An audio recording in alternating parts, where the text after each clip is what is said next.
A magical rookie season comes to an end for Jaden Daniels, and the Buffalo Bills find themselves in a familiar spot again. It's time for NFL Squad. You are talking ball with the NFL Squad, sponsored by Gametime. From the Chiefs to the Bills, Falcons to the 49ers, and everyone else around the NFL, it's the local experts of the Locked On Podcast Network bringing you scoops, breakdowns, and the most comprehensive preview of the upcoming weekend for hard-hitting football with our harder-hitting takes. Buckle up, it's the NFL Squad, and we have a seat for you. No hurt feelings allowed. Squad up, you're part of the NFL Squad.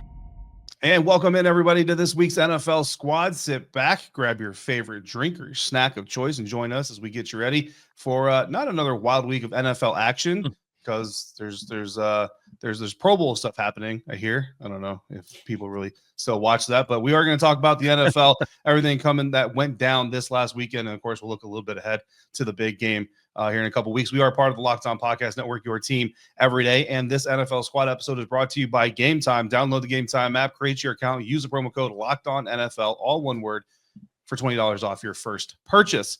NFL Squad a little bit smaller today than usual, but we've got Landon McCool, Locked On Cowboys, one of our mainstays, Kevin Ostreicher, Locked On Ravens, not Raiders. I don't know why I was going to say that.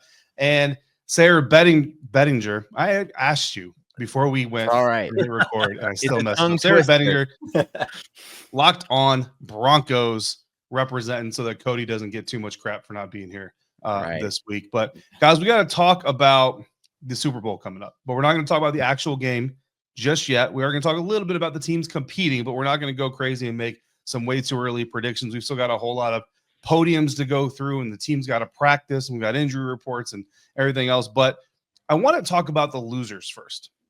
And unfortunately for me, the Washington Commanders, among those losers, of course, I talk a lot about the Washington Commanders at Locked On Commanders. So I'm going to let you guys talk about this. And the question that we want to start off with, Sarah, we're going to start with you coming through here. The Commanders or the Bills, which team, in your opinion, is better set up to get over the hump next year?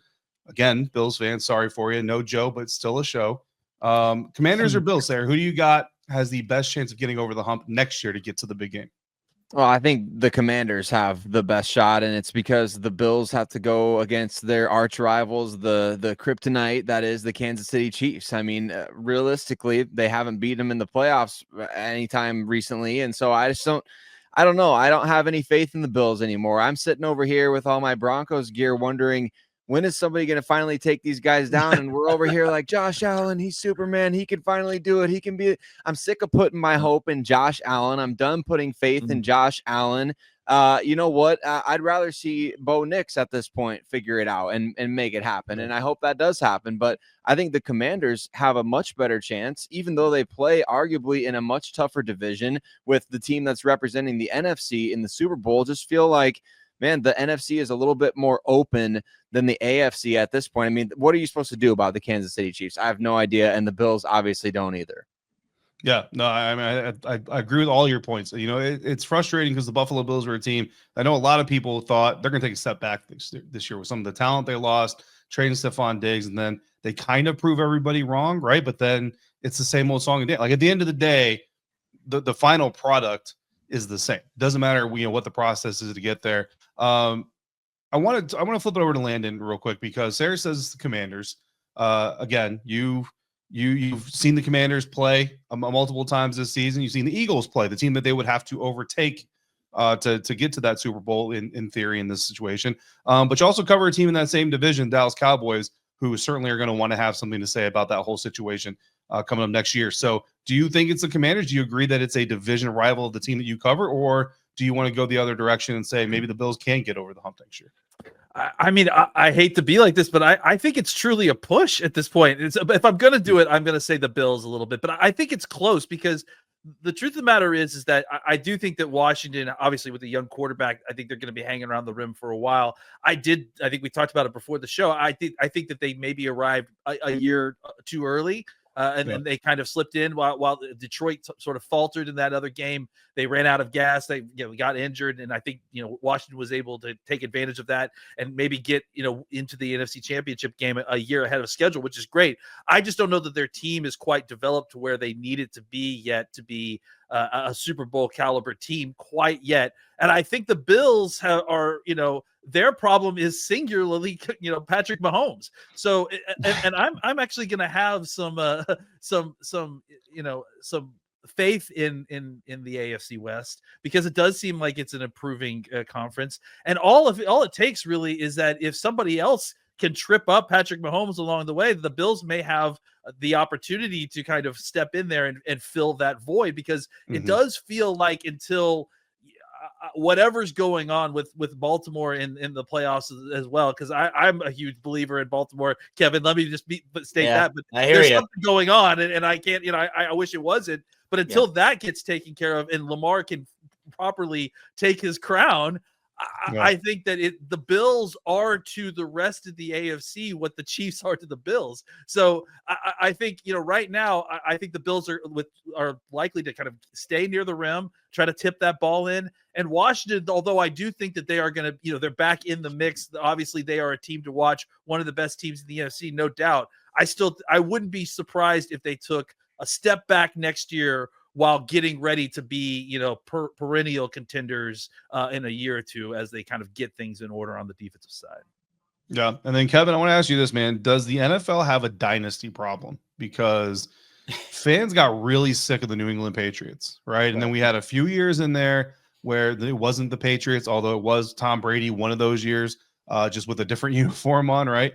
But we got a little bit of break from the Patriots, and now here we are with the Kansas City Chiefs. And Patrick Mahomes has never not been to an AFC championship game as a starting quarterback. And I think it feels like fans, even though the NFL is still the league with the most parity of all professional sports leagues, do they have a dynasty problem? Like, does the NFL need to find Patrick Mahomes a kryptonite because he's just too many other people's kryptonite?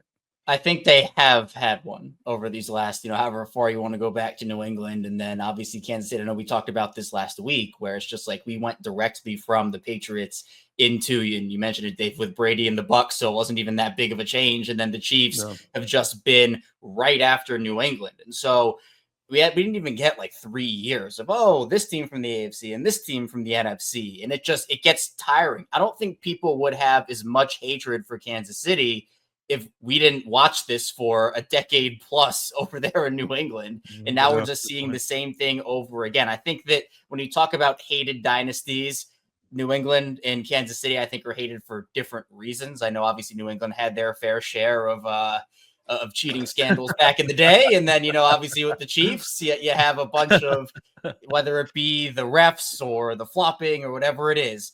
But it's just like, we're so sick of it now that I think the NFL has to find some level of in the NFC, you're having different teams represent, you're having this happen, but then it's just like, okay, well, Kansas City's back. And in the AFC, I think, Landon, you bring up an interesting point, and I don't disagree with you on any of what you said, but in the AFC, it's just such a top-heavy conference where it's like Kansas City, Buffalo, Baltimore, and obviously even like Cincinnati with Joe Burrow next year. What's that going to look like? Obviously, you look at Los Angeles with Justin Herbert. We got Sarah in the corner there. Bo Nix is going to take, I think, a year or two leap. Like, what's Denver going to look like with that defense? Like, wearing his Chicago Bulls hat, by the way. Yeah, by the way, beat my Denver Nuggets last night. So that's a whole different conversation. Yeah. Right before they trade everyone. Yeah, exactly. Maybe Levine comes to Denver. But, I think at the end of the day, the NFL, they're in a kind of an interesting spot because we can't have this happen again. Like, I'm even looking towards the future. Like, what happens when Kansas City dies out?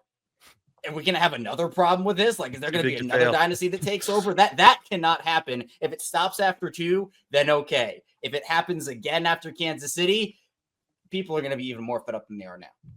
Yeah, no, absolutely. I mean, when you look at it, there's one fan base that looks at it and says, it's okay. We've got all these Super Bowls memories to live off of for a while until maybe Drake May gets rolling. And then you got one fan base that's just basking in the glory of being the new dynasty. You got 30 other fan bases going, come on, dude. Like what?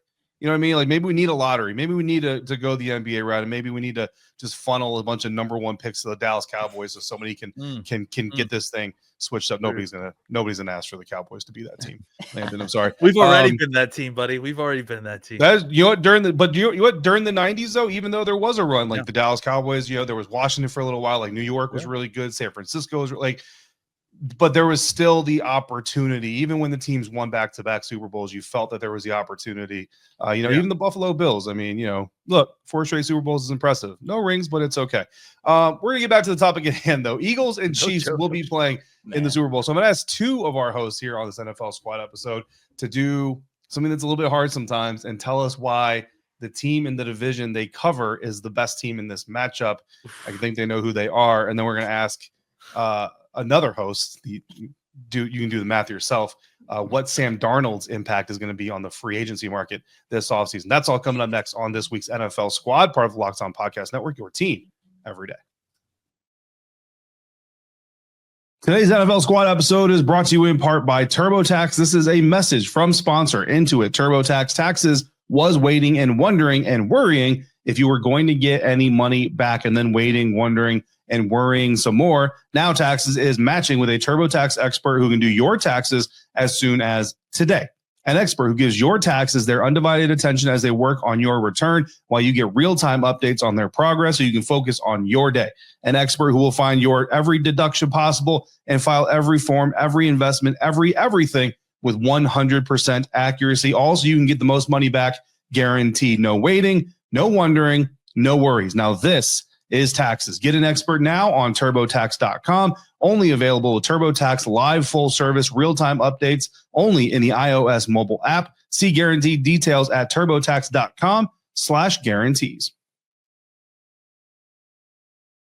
Continuing now this week's episode of NFL Squad. We've got a good bunch of guys here, and it's good timing because the last game of the season is going to be between the Philadelphia Eagles and the Kansas City Chiefs. So one of those teams is going to win the Super Bowl and be dubbed the best team in the NFL in 2024. So now I got to do it, guys. You guys are the best equipped guys here to have this conversation, unfortunately. And we're going to start with Sarah. Why is it the Kansas City Chiefs? The Chiefs are the unstoppable force, and there's no immovable object. That's the way that it is. We've come to find out the Kansas City Chiefs are just good at everything. They're good at the little things. They're good at the hard things. They're good at closing out games. They're good at rushing the passer in clutch moments. They're good at gaining yards on the ground when they need to bleed out the clock when the team has 1 or 2 timeouts. They're good at everything, and it's just the way that it is. And so I'm one of those types of people that, look, I grew up loving the Denver Broncos, hating the Kansas City Chiefs. You can't just sit there and say, well, it's not this because of the officiating, because of this, that, and the other. You watch this team since Patrick Mahomes. He played his first game ever against the Denver Broncos, his very first start. He's been doing this ever since he stepped foot on an NFL field, making clutch plays in big moments. And the Chiefs they're well coached. They're just better than everybody, and they're better than the Eagles. I know you said we got to go through the podiums and the injury report. They're gonna beat the Eagles. It's gonna be by 1 score. It's how it's gonna go down. It's just how the Chiefs play. They've won 17 straight 1-score games. I don't even know if that's real. Is that a real thing? That this is what they do, and it's who they are, and it's who they've always been. Yeah. Landon, bravo. That was good content about the Kansas City Chiefs from a rival host. Landon, your turn, buddy. Philadelphia Eagles. Am I allowed to just say ditto? Because I agree. No. Look, listen, the Philadelphia Eagles have one of the best offensive lines in football, if not the best offensive line in football. They have one of the best running backs, if not the best running back in football. And then on top of that, they have an offensive system that includes a quarterback running the football as well. And so what they have developed in that kind of trio of entities is created probably the most, I mean, you have to think about it, especially since they're in the Super Bowl now, probably one of the most unstoppable rushing attacks in the history of the NFL, right? Like in that those 3 combinations all put together really are a kind of a brutal combination to stop. And frankly, teams have had a really hard time when Saquon Barkley has been fully unleashed upon them, stopping that. So there is a chance, and despite the fact that I, again, agree a lot with what has been stated previously and will pick Kansas City to win this game, I think there is also a very good chance that if the Eagles running game gets going early and often, and they're able to possess the control of the ball and the game just continues to hang around and be close, that Kansas City gets beat up and eventually it wears out on them. And all it takes is one Jalen Hurts over the top completion to Brown or to Smith or to Goddard and in the end zone, and they can put it over the top. So I don't have much faith in them winning this game, but I think that one of the things that we could see that could finally break the curse is an unstoppable rushing attack that possesses the game, that plays efficient keep away from Patrick Mahomes, and that's the way that you beat him finally, is to take all the oxygen out of the room and run out the clock. Yeah, no, I think that's incredibly fair. And I'll tell you, man, those Eagles, this is a situation where having that extra week between playing the championship game and playing the Super Bowl is critical, because Jalen is going to have time to get even healthier than he was. That center position, I mean, Landon Dickerson goes in for Cam Jurgens, gets hurt. Cam has to come in as the emergency center and play well, I think, overall.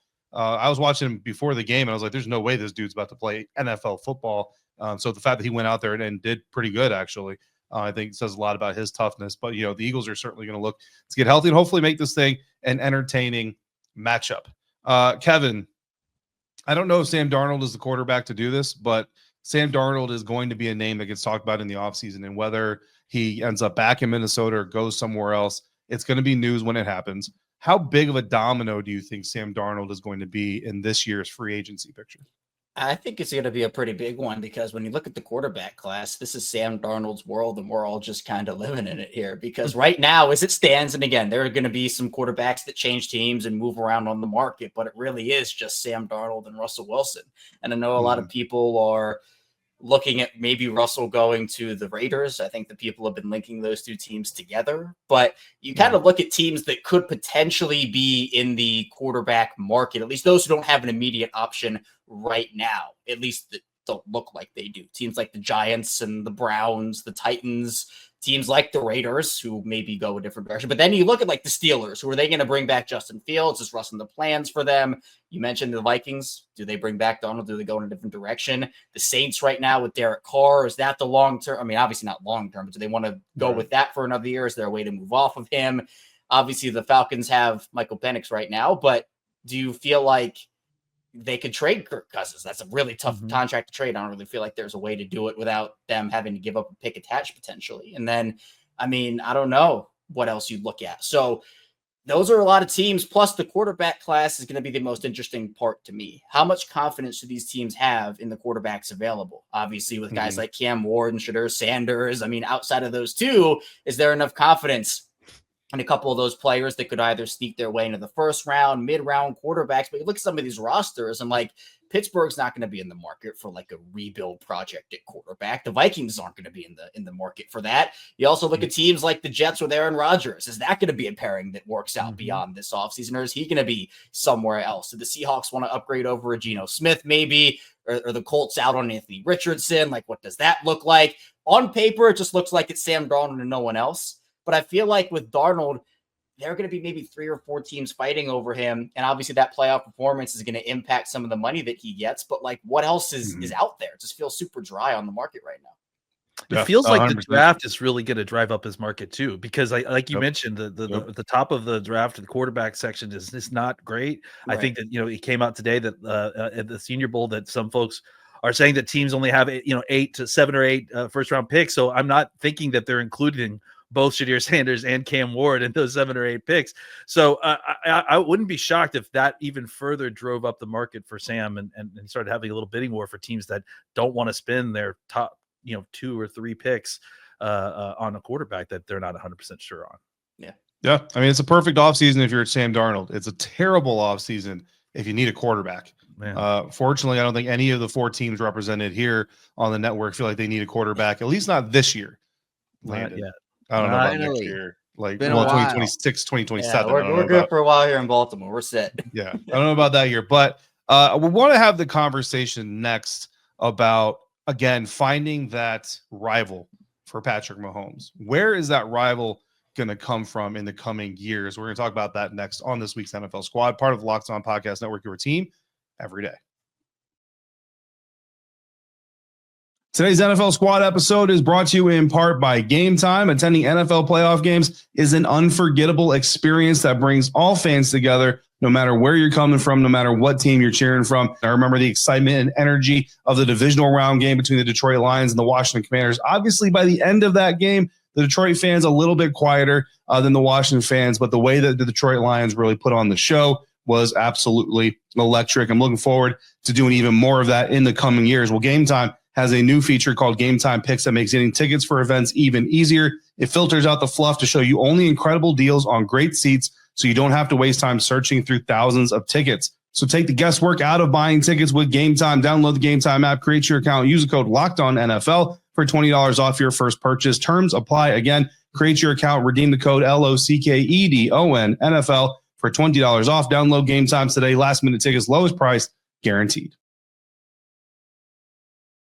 We are wrapping up this week's NFL Squad episode here, talking a little bit about the Super Bowl, certainly about the Super Bowl teams. We've got a whole other NFL Squad episode next week coming to dive deeper into this matchup specifically. So I kind of want to keep this thing in the vein of how do we stop this from happening again, right? Because I kind of mentioned it already. I think like the NFL, really the best thing that could have happened to the NFL from an overall picture would be Josh Allen finally toppling the giant Mahomes, or Patrick Mahomes going to the Super Bowl against the young rookie Jaden Daniels, who's going to try to make history and also topple Goliath. Because at the end of the day, man, Saquon Barkley versus Patrick Mahomes just is not the sexiest storyline. And even if the Eagles win, it's going to be Saquon, you assume, not Jalen, and you still have Mahomes sitting atop the quarterback pile. So my question to you, gentlemen, and Landon, I want to start with you on the NFC side.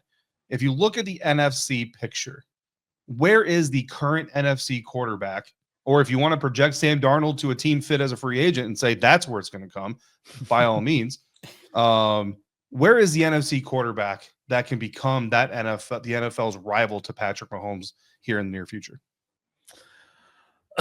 I think, rival is a tough thing to say because, I mean, frankly, like, Tom Brady rose to the top at the same time that you had one of the greatest, quarterback candidates and draft picks and pros in Peyton Manning at the same time. And those guys were rivals, right? And it was a very natural pairing there.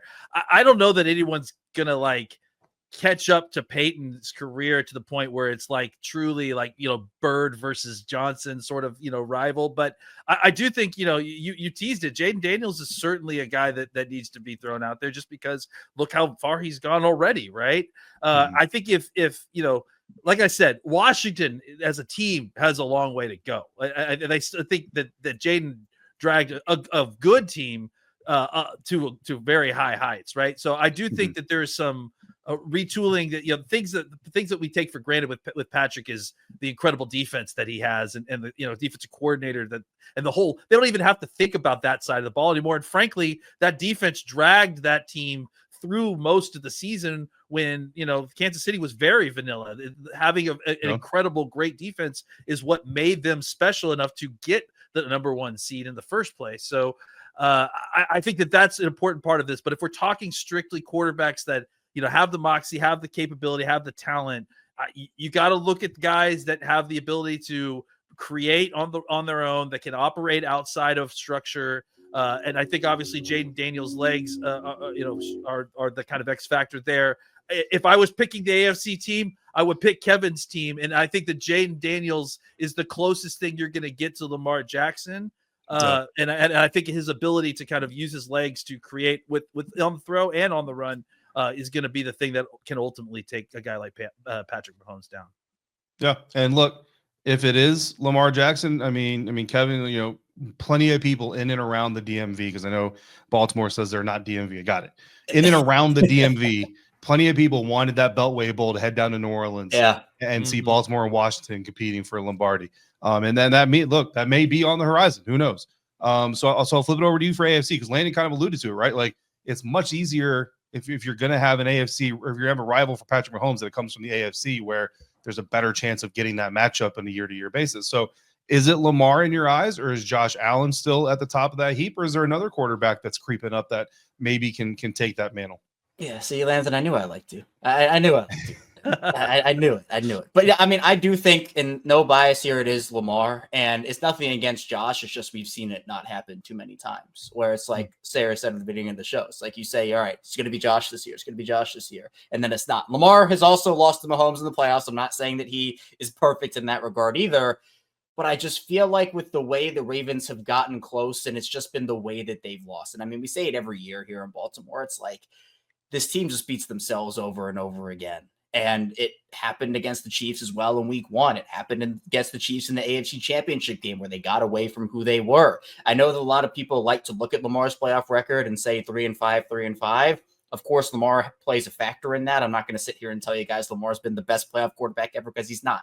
But it feels like some other power that be in the playoffs, and as we've talked about here, it's like they have to get over that hump first before we can talk about them getting over the ultimate hump in Kansas City. But I think Allen does have a shot. Joe Burrow has been the one that has done it. He didn't go all the way and win the Super Bowl, but that's another team that you got to look out for. And then there are a bunch of these, because we're talking about right now, we could look 5 years down the line, but what are the Chiefs going to look like 5 years down the line? I don't think, their dominance is going to be that prolonged, though I guess we said that about the Patriots, and look where we got with that dynasty. So I think that for me, it is Lamar Jackson and the Ravens. It just comes down to them not getting too big in that moment, because the Chiefs have been there, done that. I mean, AFC Championship games, I mean, they're sleepwalking through that. They've been there, they've done that. The pressure doesn't get to them. It just feels like with the Ravens, there's something else that does. And it's not just Baltimore. It just feels like the Chiefs are not only the AFC's kryptonite, but the NFL's kryptonite. And someone has to stop it. But I feel like if there was an AFC quarterback, it would be Lamar. Yeah. I mean, look, you kind of said there's just a vibe when you watch these games. You watch the Bills and, look, when the Bills had the lead, it's like they got the lead. It's like, yeah, but what's about to happen? Like something's going to happen and it's going to go south. And if we're feeling it, the crowd's feeling it, the players, like they're human beings. They're still feeling it. And maybe, it's potential that they're just trying too hard at this point to try to make this thing happen. Sarah, I want to flip it over to you, man. Cause I'll tell you what, Bo Nix, look, I might be getting disrespectful towards Justin Herbert, but I feel like Bo Nix is the second best quarterback in the NFC West already after 1 year. I don't think that anybody's going to put him in that conversation to topple Mahomes just yet. Certainly, he would love to open that door next year by beating the Chiefs a couple times. But I want to turn to the draft with you. If the current, if the Mahomes challenger to be is not in the NFL, which quarterback do you think has the best chance of becoming that guy? Starting his journey in 2025.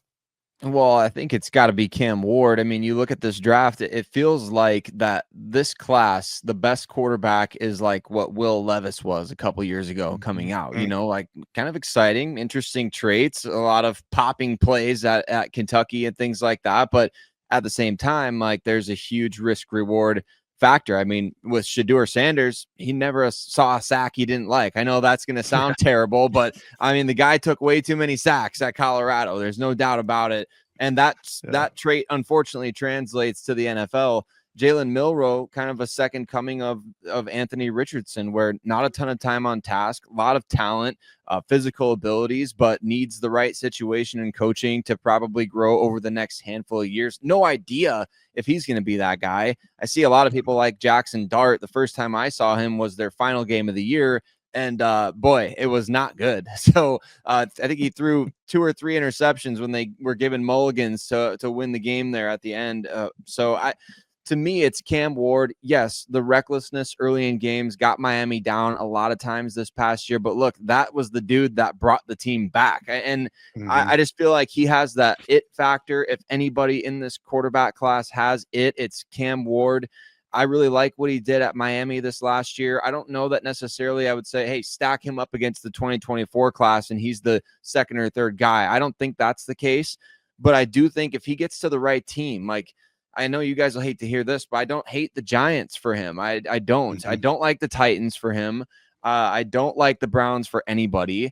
I like the Giants a little bit for him. I do. I think with Malik Neighbors and then Tyrone Tracy, they've built a little bit on defense already. They've got some guys there. And Brian Daboll is, he's proven with Josh Allen in the past. I know that not everybody's Josh Allen, but like Josh Allen at the 2018 Senior Bowl could not hit the broadside of a barn. I think he hit the crossbar more than he did the receivers, and he struggled with accuracy at Wyoming. So Brian Daboll was able to rein his skills in and utilize an offense that exploited defenses with his running ability early on. So how can somebody do that with Cam Ward? Well, get him to Brian Daboll, who took Daniel Jones to the playoffs. I don't hate that situation. And I think that may be the only, I mean, you guys tell me if I'm wrong, because Shador, I don't know. I just don't see it with him. I like him. I love Dion, 90s kid here. Always loved Dion, wore the bandanas. I don't know. I don't see it with anybody but Cam Ward. Can I throw a name out real quick? Absolutely. You said Jackson Dart, and look, I don't know that I believe in Jackson Dart necessarily, but I would say that Patrick Mahomes was the Jackson Dart of his draft class, right? Where it was kind of like a reckless, traitsy guy, and we had such a string of those guys that just like didn't work out, and it was so crazy when Mahomes kind of hit suddenly the way that he did so quickly, so right away. So I'm not necessarily advocating for Jackson Dart, but it feels like every once in a while when you take one of those guys, those truly like full traitsy guys that maybe acts a little bit crazy on the field, every once in a while, you're going to pair it with the right quarterback coach, the right offensive coordinator, and suddenly you've got magic. Yeah. I mean, at the end of the day, I think fit has a lot to do with it. You know what I mean? If Pat doesn't go to Andy Reid, if Lamar doesn't go to Baltimore, early in his career, if Deshaun doesn't go to Houston, what happens to these guys and where do they end up? And all that stuff ultimately is going to matter. You're giving me Jameis Winston flashbacks. So when you're talking about, the guy that sets you into the hole being the guy that brought you out of it, I spent so many years talking back and forth with Bucs fans about that very thing. But look, I think your point about Dable is very good because, I love Bruce Arians, right? One of my favorite coaches I've ever gotten to cover, the pleasure of covering. But, it was like Roethlisberger, Manning, Kurt Warner in the Super Bowl, Luck, I got it. Tom Brady in the Super Bowl. You know what I mean? I got it. I'm not trying to diminish your record here, but I think getting Josh Allen in league to develop the way he did is a little bit more impressive than some of those projects, I would say, just by itself. So we'll see. So we'll see what happens. We'll see if anybody can topple Mahomes. Maybe it's Saquon Barkley. Maybe the answer is there's no quarterback that needs to topple Patrick Mahomes. Just Saquon Barkley is going to be the guy. And that'll just, I don't know, the revitalization of the running back market. And then everybody's going to get really mad when none of them get paid this coming off season. But that is a conversation for another time. This has been this conversation this week. Thank you for joining us here at the NFL Squad. We will be here each week. Each of us will also be here for you every single day, part of the Locked On Podcast Network, covering your favorite teams. So make sure you're following us. And I promise you, we all speak English much better than I am right now. Don't miss a moment of the coverage. All of it again, part of the Locked On Podcast Network, your team every day.